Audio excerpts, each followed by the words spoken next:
Dozens of National Security Council staffers were fired by email late Friday afternoon, right before the long holiday weekend. It is part of a plan to dramatically downsize the advisory body, which has already undergone major restructuring during the second Trump administration, including the replacement of NSA Mike Waltz with Marco Rubio, who is wearing two hats, serving as Secretary of State as well, and the firing of 5 key aides in April on the advice of far-right activist Laura Loomer.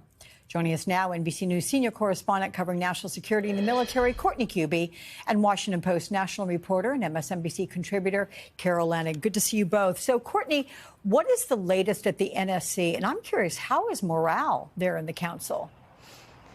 Yeah, so, I mean, we're talking about the NSC was essentially decimated from where it was just a week ago, Alex. So think about it, the NSC is split up into directorates. So something like a directorate that deals with Asia policy, the entire, Asia Pacific area, and a directorate that deals with Western Hemisphere and all of those policies and decisions made in that. Well, some of those directorates, like Western Hemisphere, were essentially eliminated. Others were taken down from anywhere from 6 to 10 people down to one single staffer. So they really eliminated much of the staff there, the policy staff, who had been helping to make decisions to advise President Trump. And essentially here, what we have seen is more of a move towards how President Trump might want the National Security Council to be structured, and that is to take his decisions, his policies, and to implement them, and not necessarily to be providing as much feedback. Now, historically, we have seen an NSC change from administration to administration. In the past, I'm sure, Carol can speak to this with a lot of authority. In the past, we have seen NSCs like under President Obama that swelled to large numbers. Under Republican administration, sometimes they have shrunk, but never to the level that we have seen here. And as you mentioned, it comes only weeks after the National Security Advisor, Mike Waltz, was removed from his position, and it's now dual-hatted with Secretary of State Marco Rubio. And at this point, Alex, officials believe that Marco Rubio is likely to be in this dual-hatted role for some time, frankly, likely for the foreseeable future, Alex. Wow. Carol, I want to pick up on the numbers. 186 at the end of Biden's term, and the membership 119 during Trump's first term, 204 during George W. Bush, 222 for Barack Obama during his term. So you look at these numbers, and according to Reuters, the final head count at the NSC could be just a few dozen people. I mean, this agency typically consists of hundreds of staffers. You heard the numbers there. What kind of impact could this have on the agency and, more importantly, the country's national security at large? Well, sources for the Washington Post, Alex, hit on exactly your question and are very worried about what this shrinkage. It's not like a 5% cut. It's more than 2/3 of a cut. And, let's be honest and fair.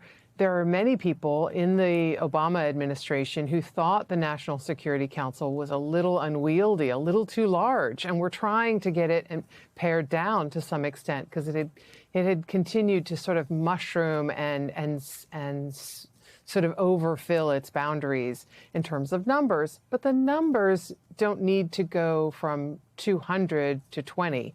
And it's a worry for sources that you're going to have a lot of people who are missing in action when important expertise is needed.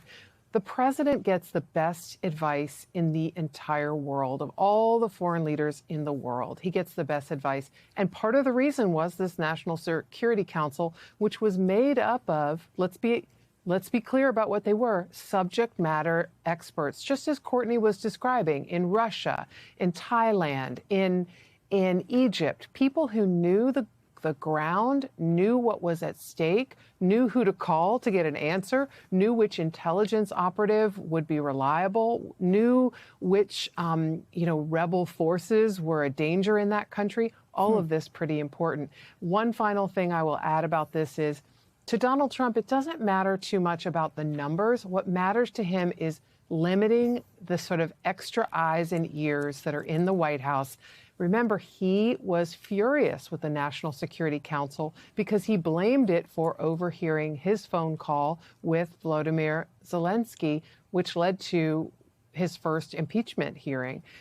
This was the call in which he pressured Zelensky to announce an investigation of the Biden family and to imply that the family was corrupt during their election, his campaign for re-election. So he views the council as a worrisome source of leaks, a worrisome source of experts that will get in his way.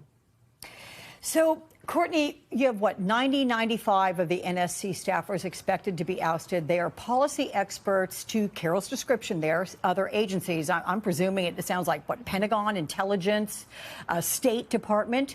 What happens to them? Do they go back to those departments after being assigned to the White House? And what role do these, I mean, these are political appointees typically, right? I mean, what role do they play at the NSC? And then what happens when they're gone? Yes, some of them will go back to their original agency. So here at the Pentagon, they're typically called an individual augmentee. They'll essentially get assigned to a temporary duty at the National Security Council, usually for a year or so, not in a political position. So in many cases, there'll be a uniformed service member who will go over there and basically take off the uniform, put on a suit, and work for a year, providing that policy advice.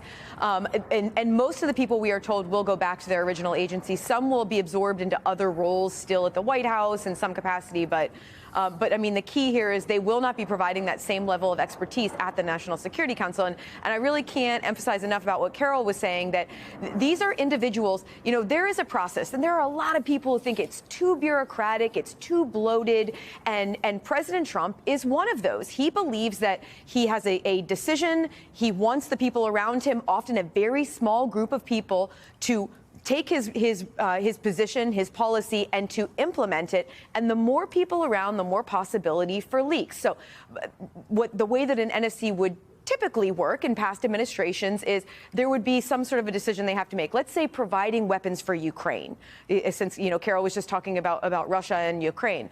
Let's say that there's that decision is made. The National Security Council would meet at sort of working group levels and up to the principals levels, and then they would provide at a higher level a recommendation to the president to make a decision like that. Well, President Trump just wants to hear from his higher level people. That is one reason that these lower level working group experts are being eliminated.